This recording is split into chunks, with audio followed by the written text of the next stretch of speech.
Mas o verdadeiro custo. Esse estava escrito no diário de uma criança de 10 anos, em viagens escolares perdidas, em jantares feitos sozinha, em uma poupança para a faculdade que evaporou como orvalho da manhã. A infância não tem preço. Mas Catherine havia tentado. E agora ela estava aprendendo o que acontece quando a conta vence. Ao sairmos da cafeteria, Sarah entrelaçou seu braço no meu. Então, prima, disse ela, conte-nos sobre esse trabalho que você faz em defesa dos direitos das vítimas. Como podemos ajudar? E pela primeira vez na minha vida, aquela palavra, primo, não soou como uma lembrança do que eu não era. Parecia uma promessa do que poderíamos nos tornar. A palavra pairava no ar como uma corda no pescoço. Erro. A voz do juiz Coleman ficou gélida. Você considera sua sobrinha um erro. O advogado de Catherine sussurrava freneticamente em seu ouvido, mas o estrago já estava feito. Sua verdadeira face havia sido revelada a todos. Quer dizer, todos nós entendemos o que você quis dizer, disse o juiz. Ele se virou para mim. Senhorita Martinez, gostaria de acrescentar mais alguma coisa. Olhei para Catherine, olhei para ela de verdade, pela primeira vez em anos. Ela parecia menor de alguma forma, desprovida do poder que exercia sobre uma criança em luto. Só uma coisa, tia Catherine. Você se lembra do que me disse no dia em que ganhei a bolsa integral para a faculdade? Ela não disse nada. Você me disse que eu deveria desistir, que pessoas como nós não vão para a universidade, que eu deveria arrumar um emprego e começar a te pagar por tudo que você fez. Eu sorri levemente. Foi aí que eu soube que tinha que ir embora, que tinha que me tornar alguém que você não pudesse mais destruir. E você se tornou alguém? Perguntou o juiz Coleman. Me formei com a mais alta distinção acadêmica, summa cum laude. Ganhei uma bolsa integral para a faculdade de Direito. Passei no exame da OAB na primeira tentativa. Endireitei os ombros.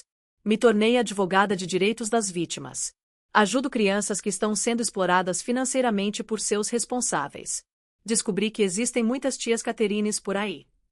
O juiz assentiu lentamente. Já ouvi o suficiente.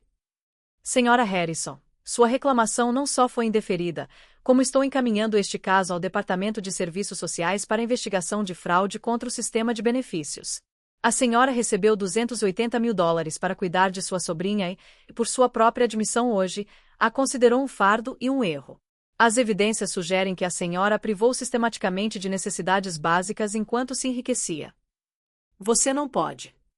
Além disso, continuou ele, recomendo uma investigação criminal por fraude, negligência e quebra de dever fiduciário. O senhor tinha a obrigação legal de usar esses fundos em benefício da senhorita Martinez. Em vez disso, financiou uma melhoria em seu estilo de vida, submetendo-a a abuso emocional e negligência. O advogado de Catherine a puxava em direção à porta, mas ela se virou, com lágrimas escorrendo pelo rosto, não lágrimas de remorso, mas lágrimas de raiva. Você destruiu nossa família. Não, eu disse baixinho. Você fez isso quando escolheu o dinheiro em vez de uma criança que precisava de amor. A sala do tribunal começou a esvaziar. Meus primos passaram em fila. Megan parou, abrindo a boca como se quisesse dizer algo, e então correu atrás da mãe.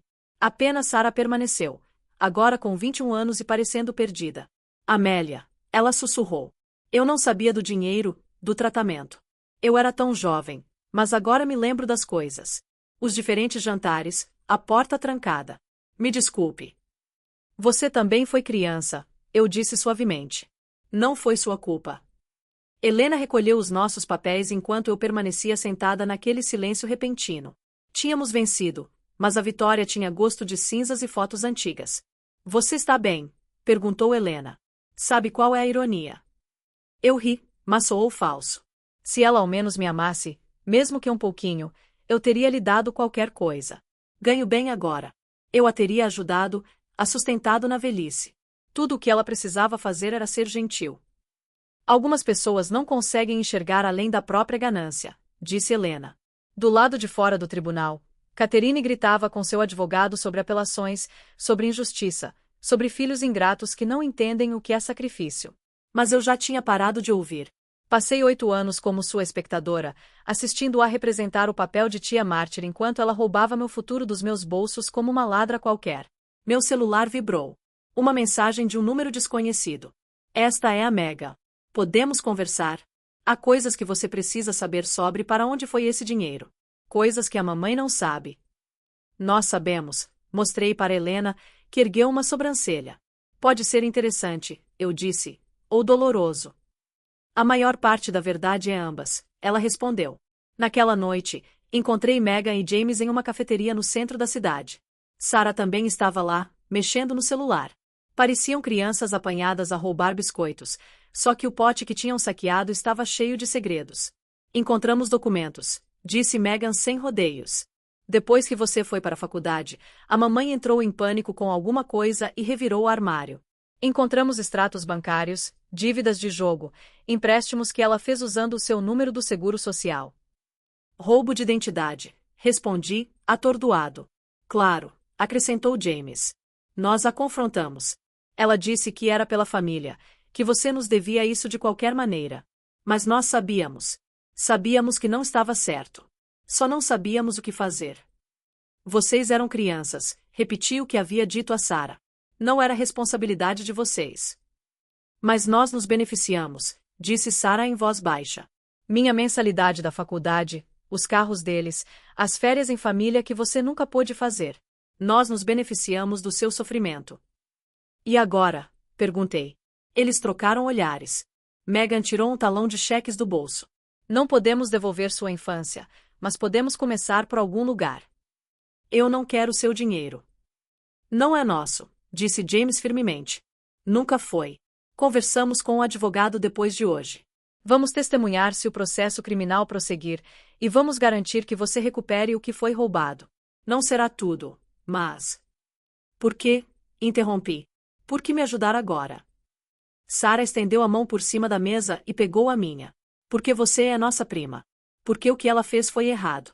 Porque família não deve ser condicionada a saldos bancários. E Mega acrescentou baixinho. Porque nos lembramos da menininha que costumava dividir seu único presente de Natal conosco, mesmo que tivéssemos dezenas. Você merece mais do que nossa mãe lhe deu. Talvez seja tarde demais para ser a família que vocês precisavam naquela época, disse Sarah, mas não é tarde demais para sermos seres humanos decentes agora. Chorei então, pela primeira vez desde que Catherine me acolheu. Chorei na frente dos meus primos.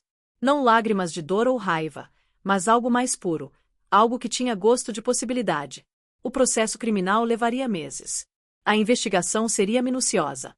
Catherine provavelmente enfrentaria pena de prisão por fraude contra o sistema de benefícios sociais e roubo de identidade. Mas, sentada naquela cafeteria com 3 pessoas que escolheram a verdade em vez de mentiras convenientes, sentia algo que não experimentava há 18 anos. Família. Não o tipo de pessoa que exige pagamento em troca de amor, mas sim o tipo que aparece quando a verdade fica feia. O tipo de pessoa que escolhe a justiça em vez do derramamento de sangue. Aquele tipo de pessoa que diz estávamos errados e fala sério. Catherine apresentou sua fatura. $30.000 por uma infância de negligência disfarçada de caridade. O juiz respondeu com sua própria fatura. $280.000 roubados, mais juros, mais antecedentes criminais, mais a perda do respeito de seus filhos. Meritíssimo. Apresento a prova, anunciou a tia Catherine, deslizando uma pasta de papel pardo pela sala do tribunal com a confiança de alguém que nunca perdeu uma discussão no jantar de ação de graças, minha fatura detalhada pela criação da minha sobrinha após a morte da mãe dela. O juiz ajustou os óculos, examinando a conta de $30.000 que listava tudo, desde trabalho emocional até despesas com bolo de aniversário. Em seguida, ele olhou para cima com uma expressão que eu nunca tinha visto em 3 anos de faculdade de direito. Senhora Harrison, disse ele lentamente. Antes de prosseguirmos, talvez a senhora pudesse explicar por que esta fatura não menciona o apoio financeiro constante que a senhora já recebia para os cuidados de Amélia. A sala do tribunal irrompeu em alvoroço. O advogado de Catherine vasculhava os papéis freneticamente enquanto o rosto da minha tia empalidecia. Atrás de mim, os primos que tinham vindo apoiar a justa causa da mãe começaram a cochichar. Permaneci completamente imóvel, deixando que a bomba que eu havia enterrado nos documentos da descoberta fizesse seu trabalho. Isso é diferente, gaguejou Catherine, sua voz perdendo a indignação justa que ela ostentava como uma armadura. Esse dinheiro era para os cuidados dela, respondeu o juiz Coleman, e agora você está cobrando dela por isso. Ele arqueou uma sobrancelha. Então, você tinha destinado fundos para o sustento dela, e agora quer que ela lhe pague novamente pelas mesmas despesas. Toquei no braço da minha advogada, Helena Rives, nosso sinal combinado. Ela se levantou com a suavidade de um uísque envelhecido. Meritíssimo. Gostaríamos de apresentar nossas contraprovas sobre como esses fundos foram de fato utilizados. Catherine ficou vermelha como um pimentão. Isso é ridículo. Eu criei aquela menina ingrata por 8 anos. 8 anos de sacrifício. Sacrifício. A palavra tinha gosto de moedas de cobre. A mesma palavra que ela usou quando me trancou no quarto por perguntar sobre a mamãe. A mesma palavra que ela cuspiu quando implorei para ver fotos da família. A mesma palavra que adornava cada tentativa de me fazer sentir culpado, cada manipulação, cada lembrete de que eu era um fardo que ela alegava carregar. O juiz Coleman ergueu a mão pedindo silêncio. Vamos prosseguir da forma ordenada. Senhora Harrison, por favor, explique sua fatura. Ela ajeitou o casaco de grife barato, aquele que ela tinha comprado com o dinheiro que era para minha faculdade. Depois que minha irmã faleceu, acolhi Amélia por pura bondade. Ninguém mais o faria. O pai dela já havia falecido, e eu já tinha 3 filhos. Cada centavo daquela fatura representa um sacrifício que minha família fez. Vamos analisar isso linha por linha, disse o juiz, com um tom mais incisivo. Comida, $8,000 US. Senhora Harrison, a senhora já não estava recebendo regularmente uma verba destinada às necessidades de Amélia. Bem, sim, mas em uma casa com 5 pessoas, isso mal dava para cobrir. O advogado de Catherine tocou em seu braço, mas ela se desvencilhou dele. Meritíssimo, esses programas não cobrem o custo total da criação de um filho. Não, concordou o juiz Coleman. Por isso, você também recebeu um auxílio mensal adicional. De acordo com esses registros, era mais do que suficiente para o básico.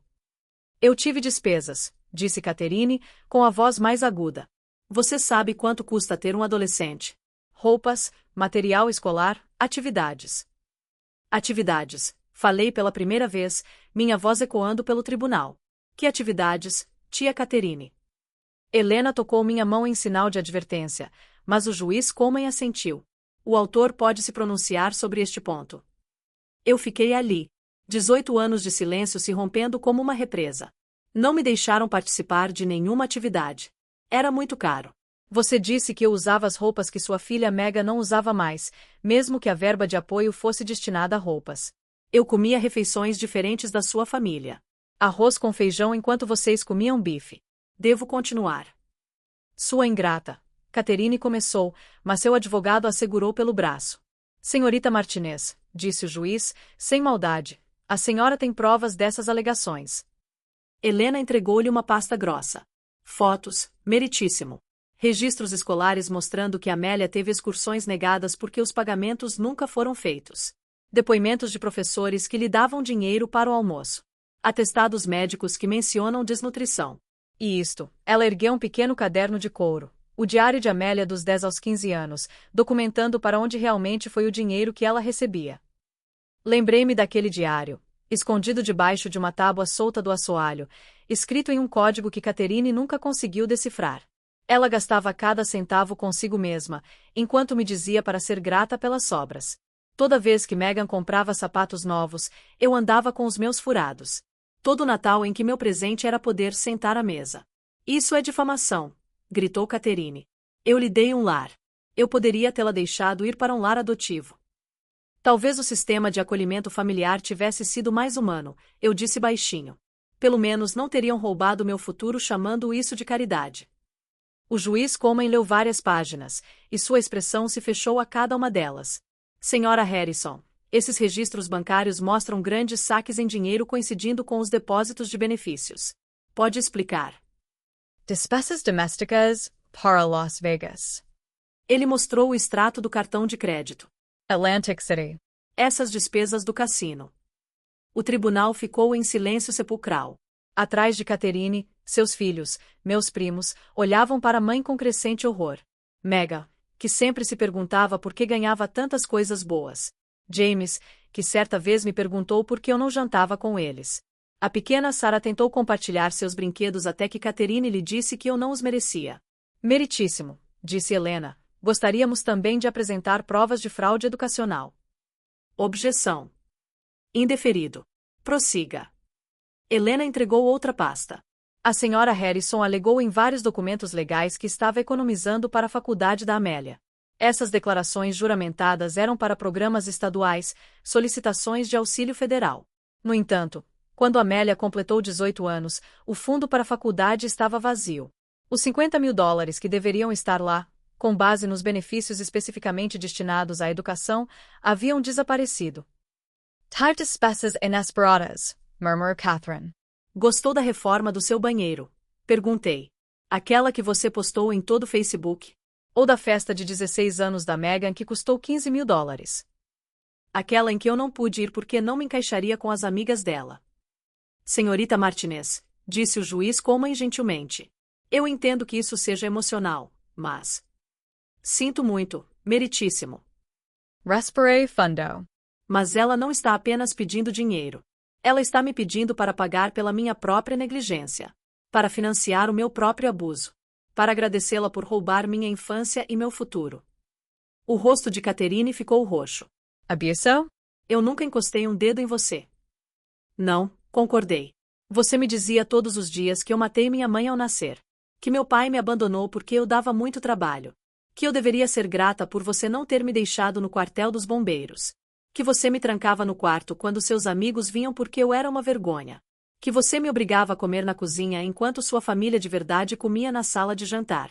Você simplesmente, chega. Catherine bateu com a mão na mesa.